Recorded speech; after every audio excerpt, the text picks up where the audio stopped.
Okay, we'll have a few opening comments and take your questions. Reminder, no live streaming, please. Well, first I'd like to thank the fan base. I thought we had a great turnout for the dog walk. It was an incredible atmosphere for recruiting, for our players, for our program. To have all those people hovered around, I always appreciate that because sometimes you take it for granted. I was proud of the way the players came out and fought.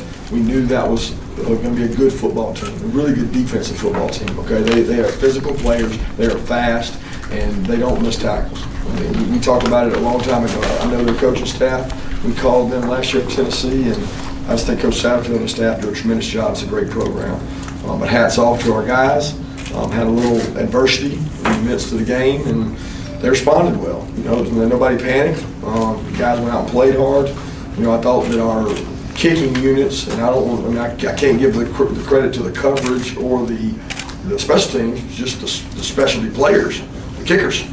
Those guys did a tremendous job. When you think about what Cam did, flipping the field, I thought that was one of the biggest plays in the game when he flipped the field down there. I also thought the same thing about Rod, kicking the ball out of the end zone, making the field goals. They did what they were asked to do, and they were the difference in the first half, creating momentum. So I thought that was really big. I thought Sonny's draw play that we busted out after they jumped off sides was a huge momentum change in the game. So we had some undisciplined penalties, a little disappointed in the penalties, but we'll get to work on those. We had some players do some good things. I thought defensively they played really hard, but we have got to get better. We have to get more players that can play winning football, and we're not where we need to be yet in regards to that. I'll open it up for questions. Kirby, did you make adjustments on the running game in the second half? I know you had like 94 yards at halftime, finished 221. You started hitting some bigger games. I think they just got a little bit more tired. Because I'll be honest with you, they got a good defensive front. It's not a whole lot different than we did because you got to be patient with the run game. All right, it's tough to run the ball at times. I don't care who you are. It's tough to run the ball. And we stayed with it. We were committed to it. We talked about chopping wood, and we said if we chop wood long enough, it'll pay off for the kids. And it did in the second half a little bit. Kirby, the status of Jacob Eason and the job Jake did in Preston to duty. Well, first of all, one thing about Jacob and his family and his parents, and I know them really well, and I know they're concerned.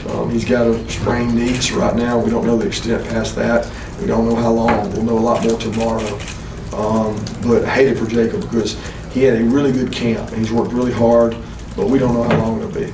Jake Fromm, I thought he did exactly what I thought Jake Fromm would do. There's not been a moment that's too big for Jake Fromm since he's been a little kid. I mean, the kids, he's always been that way. He played in our scrimmages just like he played out there. You know, he knows how to manage the game really well. And, he got some tempo things going there where we were able to hit some plays, and it gave him a little juice and momentum, and he did what he does best. I thought Jim did a nice job handling the game with Jake in there. And that's what you have to do. You have to have a plan for each quarterback, and that kid took reps all week, just like every number 2 quarterback does, and he was prepared to play. And we use that as a teaching example for every guy in the room. Because we got other guys we put in later in the game as 2s, and they didn't perform to the level they were supposed to. Fromm was ready, and that was a credit to his preparation and coaching staffs. Coach Aaron Davis kind of came out early, didn't really come back. What is he dealing with? And he's got a little twinge, I think, in his hamstring. It's been bothering him, and it's been tough all week, to be honest with you. It's been a frustrating week in the secondary because had a lot of guys dinged up. And Aaron was one of those guys. He tried to go. We think he'll be well in the near future. What does that say about the comfort level in Jake that you guys are willing to go up tempo with him and kind of open things up? Yeah, I mean, Jake does that well. He did it all in high school. We were going up tempo with Jacob. We just couldn't get it going. We had a couple series there where we weren't able to get it going. We would have done the same thing with him. It wasn't like it was a Jake Fromm plan. It just so happened that he got a couple plays going and then was able to kind of capitalize on that momentum. But he did a nice job managing it. And, you know, he made some mistakes too, and some things that could have been costly that he got away with. So I think sometimes you look at the result instead of the decision, and we're looking at the decision, not the result.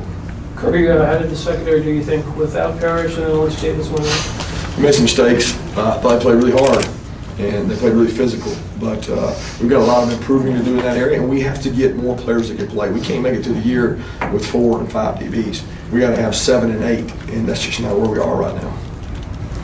You kind of mentioned the job that Cam did. Is that something y'all have been seeing from him all preseason? Absolutely. He's been playing really good, and been really proud of him. And I'm gonna be honest, that one fell in our lap. And he just called and said, I want to come. And didn't know much about him, and I think Shane Beamer did a great job, and he was a weapon today, that's for sure. Now the coverage unit was really good too. Kirby, what ways did Javon Williams using his physicality become a better receiver in your opinion? How has he become a better receiver from like last year? Well, that and his physicality, being that he's a big receiver and all like that. Well, I think he's got to improve his physicality. I tell you that all the time. His physicality is means more than blocking and smacking somebody. But now, as far as physical presence, he's hard to cover. I mean, our DBs will tell you he's a big man. He can go up vertically and get the ball. He does a good job of that. But physicality comes by putting your hat on people, and that's what I'm on him about all the time. But I will say this: I saw him a couple times, and I saw Terry on 2 long runs by Nick get good blocks. Tell you another thing: number seven out there on offense, he knows how to block. Go watch that tape. Number 7 made me proud because he carried the ball his whole career in high school. He came in here tonight and he blocked people. He didn't care what his role was. He was happy that he was helping those other running backs get yardage. And when you got that kind of camaraderie, it's a special deal. Did you know that about him when you were recruiting him? I didn't know that. I knew he could carry the ball good. I still like to carry the ball, but I know he can block too. Coach, considering everything Trent Thompson went through this offseason to kind of come out there and have the game he had, sure it wasn't perfect, but I mean he flashed and did some good things. How does that? How do you feel about that and how far he's come to be where he is today? Well, I'm proud of Trent. He's been through a tremendous amount. He's worked really hard. He's got to continue to improve. Trenton is a guy that historically has played better in games than he has in practice, and I want him to become a better practice player and more consistent. But we'll watch the tape. We'll evaluate it. I definitely think he's a hard guy to block when you ask other teams because he's got elite quickness. But I'm proud of Trent. What's your assessment of Richard LeCount's play tonight? Well, Richard is one of my favorites to coach. He's very passionate, and I get very upset and distraught with Richard at times and probably need to lay off him, but he loves the game. It never bothers him. He plays with great emotion, but he's got to play with a little more discipline, and it's what I call rat trap. I mean, he's had 2 scrimmages where he went rat trap. He went less rat trap today, but we need him to be a solid player that plays with discipline to go where we want to go defensively. We're just kind of going on thin ice on defense right now from a depth standpoint. Did he blow an assignment? You got a little fired up with him in the first half. A couple times. He blew one in warm-ups that I almost lost my mind over, but I guess warm-ups doesn't count. You mentioned being happy with Jim Chaney's call after the injury. Jacob, was there ever I did not say that. Don't say that. And that's not true because you're saying that I wasn't happy before the injury, right? Well, you said you thought Jim did a good job. I thought Jim did a good job Yeah. the whole night of managing that situation with Fromm. Well, I was just curious, when the trainers are around Easton on the field, is there ever any thought in your mind you've got 2 senior tailbacks, take a more conservative game plan the rest of the way? Well, I would think that, except for the team we're playing, is really good at stopping the run. So it doesn't matter who you have back there. You can have 6 great tailbacks. If you don't block the ones in front of them, the 6 tailbacks don't do great.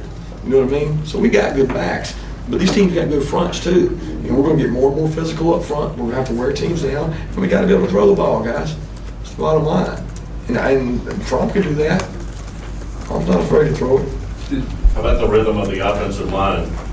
Yeah, we made some changes there, circled some, mixed some guys in, and continue to do that until we find the right combination. Those guys do it throughout the week, and it also helps to keep guys fresh.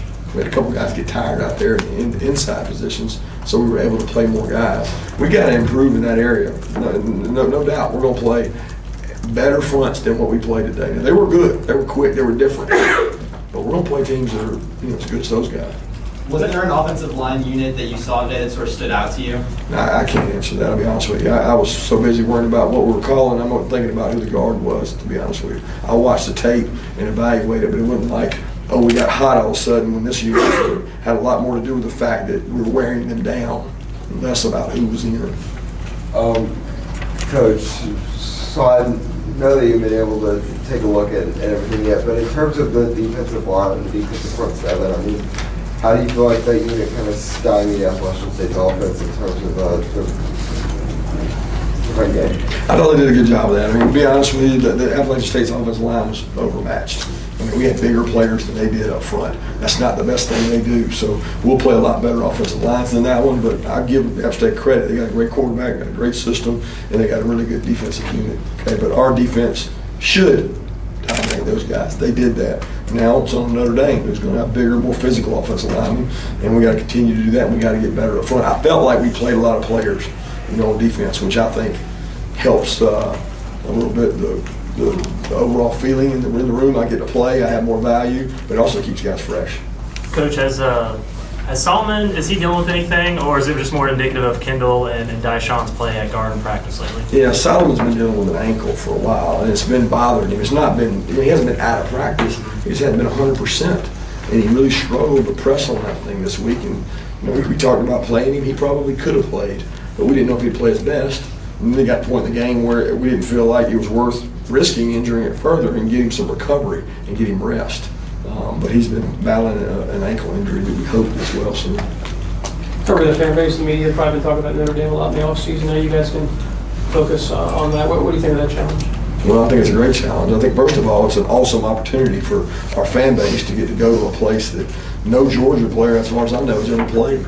So it's a really cool deal to be able to go play in a game like this, especially at a place like that. So I know our players will be excited. It'll be a great atmosphere. I know the job that Coach Kelly and his staff do is tremendous. I'm looking forward to it. I know they got a really good football team. They got a really good program. So I'm glad we finally get to look to it, because I was never looking past App State because I knew what kind of unit they had. You talked about how tough their run defense was, but you come against a couple loaded boxes. You guys went power football inside the 10 and were able to kind of punch it in. I mean, is that what you want to see? Is that kind of give you guys a little momentum in that area? Well, I think it helps, but I mean, it's frustrating because it was not easy to run the ball. It's tough to run the ball in this league, especially when you got a defensive unit like they did. They play really sound football, make it hard. But I was proud of those guys competing. It looks like we did pretty good in the red area. We had to kick a couple field goals that you wouldn't like to do, but at least we scored when we had the opportunity. Kirby, logistically, where did Jacob go? Did he go to the hospital, or is he here? I really would rather not disclose that, to be honest with you, just for the kid. I want him to be able to be with his family, be with them, and not have to talk about where he went or where he's at right now. Did you communicate with him, though? Yeah, he's coming off the field to talk to him. Are you, as far as quarterbacks going forward, can you prepare for Jacob being able to go to Notre Dame at all, or do you even know at this moment whether he's going to be part of the plan? That's not the biggest concern. And Jacob's health is the number one concern. I'm not thinking about who's going to Notre Dame, whether he's going to Notre Dame. That'll be y'all's talk all week. The only thing I'm worried about is our team and where they are mentally, and also Jacob and his family. That's the number one concern. It's not who's traveling to Notre Dame or any of that. It's not important. The offense moving the way it did after Jake went in, how much of that was Jake? How much of it was just kind of you get a first down and the tempo's allowed to start? Yeah, I think that's a lot of it. Give the kid credit, he did a good job, but we never got a rhythm going. We never got to go. It wasn't like we were going tempo with Drake Fromm and not with Jacob. We just couldn't get it going early, which sometimes is tough against a really good defense to get it going early. And then once we got it going, I told him, I said, once we hit one, we're going to be able to go, get the cumulative effect, and wear them down. And we got a little tempo going, and it juiced it up. Play a lot of freshmen. You're trying to obviously build depth. When did you know that you would be doing that? I mean, a couple weeks ago? You mean playing them like when? Like late in the game? Yeah, or are you talking about early in the game? Just even late in the game. Well, we knew we would be playing them when we put them on the 2 deep. There's a lot of guys on the 2 deep in special teams. So we had a big meeting before the game to decide who we would play, who we wouldn't play. If the situation arose that we had a chance to get a lead, we wanted to be prepared to play the right guys. The guys we thought were going to have value on the year. Look, we're still not where we need to be depth-wise. So that's why we had to get the Trey Blunts, the Walter Grants, the William Pools, the Amir Speed. We had to get those guys in the field to play. Those guys some of those guys aren't ready to play, but they had to go play because we don't have enough guys at the positions they play. Last question. You thrown a couple of passes there late with Bryce that get picked off, and you might have had a shutout otherwise. Your thoughts on throwing in that situation, just trying to get Bryce ready, I assume, for live? Bryce is number 2. Yeah. So, I mean, Bryce goes up and we have to play him in the next game. I sure want to be prepared to throw. And this is the deal where he probably didn't